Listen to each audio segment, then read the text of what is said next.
ఇప్పుడు ఎవిస్ హాస్పిటల్ని సంప్రదించండి. స్కానింగ్ కూడా ఫ్రీగా చేస్తున్నారు. Avis hospitals. నమస్తే, శ్రీ మాత్రే నమః, శ్రీ గురుభ్యో నమః. సుమన్ టీవీ ప్రేక్షకులకు స్వాగతం, సుస్వాగతం. నేను మీ Raghupriya, astrologist, psychologist, life coach, motivational speaker.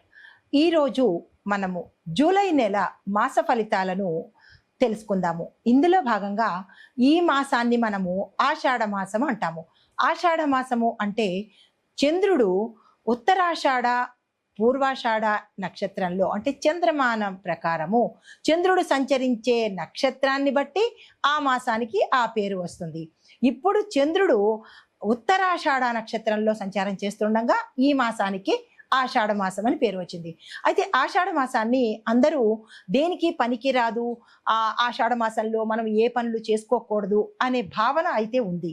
అయితే ఈ మాసంలో మనము పూజలు వ్రతాలు చేసుకోవచ్చు, కానీ గృహప్రవేశాలు, ఉపనయనాలు, నామకరణాలు లాంటి శుభకార్యాలనైతే మనము చెయ్యము. అయితే ద్వాదశ రాశుల వారికి ఈ మాసంలో అనగా ఆషాఢము శ్రావణము కలగలిపిన ఈ మాసంలో ఎలా ఉండబోతోంది, స్త్రీలకు ఎలా ఉండబోతోంది, ఈ రాశిలో అంటే ఒక్కొక్క రాశిలో ఒక్కొక్క రంగంలో ఉన్న వాళ్ళకి, స్త్రీలకు, పురుషులకు, పిల్లలకు, ఉద్యోగస్తులకు, వ్యాపారస్తులకు, రాజకీయ నాయకులకు ఎలా ఉండబోతోంది అని సవివరంగా మీకు తెలియజేసుకుంటున్నాను. తదుపరి రాశి సింహరాశి. ఈ రాశిలో ఉండే స్త్రీల ఆరోగ్యం, కిడ్నీకి సంబంధించి, మూత్రపిండాలకు సంబంధించిన సమస్యలతో ఎవరైనా బాధపడుతూ ఉన్నట్టయితే వారికి క్రమంగా పెరిగే అవకాశాలు కనబడుతున్నాయి. వెంటనే డాక్టర్ పర్యవేక్షణకు వెళ్ళండి, నెగ్లెక్ట్ చేసే ప్రయత్నం చేసుకోకండి. తర్వాత గర్భ సంబంధిత సమస్యలు కానీ లేదా అటువంటి ఇబ్బందులు ఏవైనా గతంలో ఉండడం కానీ లేదా ఇప్పుడు వచ్చే సూచనలు కానీ కనబడుతుంటే తప్పనిసరిగా వైద్య పరీక్షల కోసము వెళ్ళే ప్రయత్నం చేసుకోండి. దీంతో పాటు 40 సంవత్సరాలు పైబడిన మహిళలకు హార్మోన్ టెస్టులు చేయించుకున్నట్టయితే కొంచెం అసమతుల్యత అంటే ఇంబ్యాలెన్స్గా ఉండడము, ప్రాపర్గా లేకపోవడము జరిగే సూచనలు మన గ్రహ స్థితిగతుల మీద మన ఆరోగ్యం ఉంటుంది. కాబట్టి ఈ రాశిలో ఉండే స్త్రీలకు ఇలాంటి ఇబ్బందులు ఇక్కడ గోచరిస్తున్నాయి.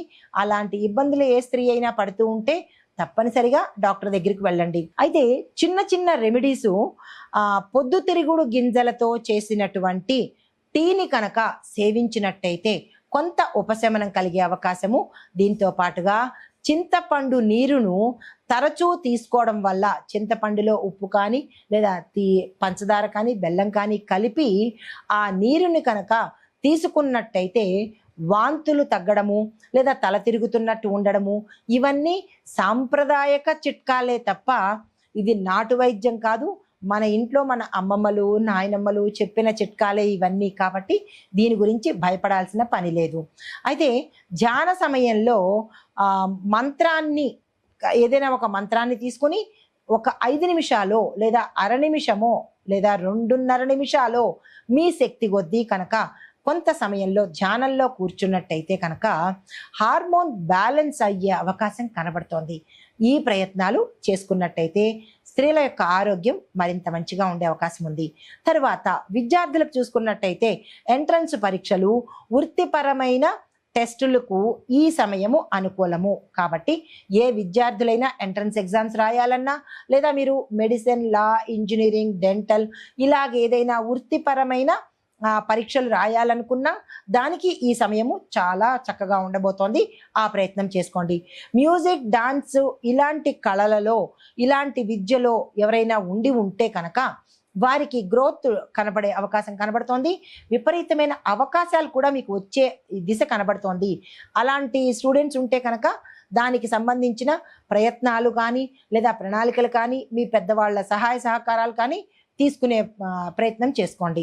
తర్వాత ఉద్యోగస్తులకు తీసుకున్నట్టయితే కనుక అధికారంలో ఉన్న ఉద్యోగులకు, అంటే హై క్యాడర్లో ఉన్న ఉద్యోగస్తులకు బాధ్యతలు పెరిగే అవకాశంతో పాటుగా మహిళా అధికారులకు, అంటే లేడీస్ ఎవరైతే క్యాడర్లో, హై ఎండ్ క్యాడర్లో ఉన్నారో, మేనేజరు, హై ఎండ్ మేనేజర్స్, ఇలా పెద్ద కీలకమైన పోస్టులో ఉండే లేడీస్కి కూడా కొత్త శాఖలు ఇచ్చే అవకాశము, అంటే బ్రాంచ్ నుంచి వేరే బ్రాంచ్కి మార్చే అవకాశాలు కనబడుతున్నాయి. వ్యాపారస్తులకు చూసుకున్నట్టయితే కనుక బిజినెస్ ప్రమోషన్స్, ఆన్లైన్ వ్యాపారాలు అభివృద్ధిలోకి వచ్చే అవకాశం కనబడుతోంది. మీ యొక్క ప్రోడక్ట్స్ కానీ ఉత్పత్తులు కానీ ఏవైనా ఆన్లైన్లో పెట్టాలనుకుంటే ఇది కరెక్ట్ సమయము. మితమైన ఖర్చులు చేసుకోండి, ఖర్చులు పెరిగే అవకాశం కనబడుతోంది. దీంతో పాటు లాజిస్టిక్ వల్ల లాభ శాతం పెరిగే అవకాశం ఉంది, ఆ దిశగా ప్రయత్నం చేసుకోండి. వ్యవసాయదారులకు చూసుకున్నట్టయితే కనుక ఉద్యోగుల మీద ఆధారపడే, అంటే మీ కింద పనివారుల మీద ఆధారపడే పనులను కొద్దిగా తగ్గించుకునే ప్రయత్నం చేసుకోండి. ఎరువుల ధరల విషయంలో పెరుగుదల కనబడుతోంది. దానికి ఆందోళన చెందకుండా ఎక్కడ ఖర్చు తగ్గించుకోవాలి, ఏది అవసరము అనేది బ్యాలెన్స్ చేసుకుంటూ పెట్టవలసి వస్తే కనుక ఎరువులు అవసరము అని అనుకుంటే ధర పెట్టైనా మంచి ఎరువులు తీసుకునే ప్రయత్నం చేసుకోండి. రాజకీయ పరంగా చూసుకున్నట్టయితే కొత్త మహిళా నాయకులకు ఇది చాలా మంచి సమయము. ఎవరైనా కొత్తగా లేడీసు రాజకీయంలోకి రావాలనుకుంటే ఇది చాలా అనుకూలమైన సమయము, తప్పనిసరిగా వచ్చే ప్రయత్నం చేసుకోండి. అయితే అధికార పార్టీలకు అండగా నిలిచే మహిళల యొక్క ప్రచారంలో ప్రముఖంగా మీరుంటారు. లేడీస్ ఎవరైనా క్యాంపెయినింగ్కి వెళ్ళడం కానీ, లేదంటే స్పీచెస్ ఇవ్వడం కానీ, సభల్లో ప్రసంగించడం కానీ, ఇలాంటిది ఎవరికైనా అధికార పార్టీకి మద్దతు ఇవ్వడానికి మీరు స్పీచెస్ ఇవ్వాలన్నా, వారితో ఉండాలన్నా, ఇలాంటి సమయంలో కనుక మీరు పనిచేసినట్టయితే మీ పేరు, మీకు గుర్తింపు వచ్చి మంచి కీలకమైన పదవులు వచ్చే అవకాశం కనబడుతోంది. ఈ మహిళా నాయకులు ఎవరైనా ఉంటే ఆ దిశగా ప్రయత్నం చేసుకోండి. అయితే వాతావరణ పరంగా చూసుకున్నట్టయితే కనుక ఆకస్మిక మేఘావృతంతో కూడినటువంటి వర్షాలు వచ్చే అవకాశం కనబడుతోంది. కండిషన్లో లేని వాహనాల మీద ప్రయాణాలు మానుకోండి. లేదా రిపేర్ చేయించుకునేనా, లేదా కొత్త వాహనాలు కొనుక్కునేనా, మీ స్థాయికి తగ్గట్టు, మీ స్తోమతకి తగ్గట్టు అలాంటి వాహనాలు వదులుకుని వేరే వాహనాల మీద వెళ్ళే ప్రయత్నం చేయండి. ప్రమాదాలు ఎక్కువగా గోచరిస్తున్నాయి. అయితే విద్యుత్ కోతలు ఉండవచ్చు కాబట్టి ఒక్కసారి ఎలక్ట్రిక్ విభాగాన్ని కూడా మీ ఇళ్లలో కానీ, ఫ్యాక్టరీల్లో కానీ, మీరు పనిచేసే కార్యాలయాల్లో కానీ ఎక్కడైనా సరే కొంచెం విద్యుత్తుకు సంబంధించిన ప్రమాదాలు ఎక్కువగా కనపడుతున్నాయి. జాగ్రత్తలు తీసుకోవడమా, పై అధికారులకు చెప్పడమా, ఇలాంటివి ఏవైనా ఉంటే కనుక తక్షణ చర్యలు పాటించుకునే ప్రయత్నం చేసుకోండి. కుటుంబపరంగా చూసుకున్నట్టయితే కనుక ఇంట్లో పురుషుల ఆరోగ్యం కొంత బలహీనంగా ఉండే అవకాశం కనబడుతోంది. వారి ఆరోగ్యం పట్ల జాగ్రత్తలు తీసుకోండి. పెద్దవారి సూచనలు పట్టించుకొని కుటుంబాల్లో అంటే కలహాలు ఏర్పడే అవకాశం ఉంది. పెద్దవాళ్ళని నిర్లక్ష్యం చేయకుండా వారి యొక్క సలహాలతో ఆ యొక్క సమస్యలను తగ్గించుకునే ప్రయత్నం చేసుకోండి. మీకు చెప్పదగిన పరిహారము ఆదివారం రోజు, అంటే మనకి ఈ మాసంలో ఆదివారము 4 ఆదివారాలు 5 ఆదివారాలు వస్తాయి కదా, ఈ ఆదివారాలలో సూర్య భగవానుడికి రాగి పాత్రలో కానీ ఇత్తడి పాత్రలో కానీ స్వామివారికి అభిషేకం చేసుకునే ప్రయత్నం చేసుకోండి. అభిషేకం అనగా అర్ఘ్యం ఇవ్వడం అనమాట. ఆ అర్ఘ్యం ఇచ్చే ప్రయత్నం ప్రతి ఒక్కళ్ళు చేసుకోండి.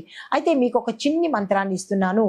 ఓం ఆదిత్యాయ నమః అనే మంత్రాన్ని 12 సార్లు ఈ అర్ఘ్యం ఇచ్చేటప్పుడు చదువుకున్నట్టయితే ఎటువంటి జాతక దోషాలున్నా, అనారోగ్య దోషాలున్నా, తరువాత రాజ పదవులను ఇచ్చేది కూడా సూర్య భగవానుడే కాబట్టి ఆ పదవుల్లో ఇబ్బందులున్నా కానీ సమసిపోయి సానుకూలమైన ఫలితాలు పొందే అవకాశం కనబడుతోంది. దీంతో పాటుగా మరి ఒక చిన్న పరిహారము, ఎర్రని పళ్ళెంలో అనగా రాగి పళ్ళెంలో గోధుమలు బెల్లము కలిపిన ఒక పదార్థాన్ని ఎవరైనా పేదవాళ్లకు కనుక దానంగా ఇచ్చినట్టయితే విశేషమైన ఫలితాలు పొందుతారు. నమస్తే.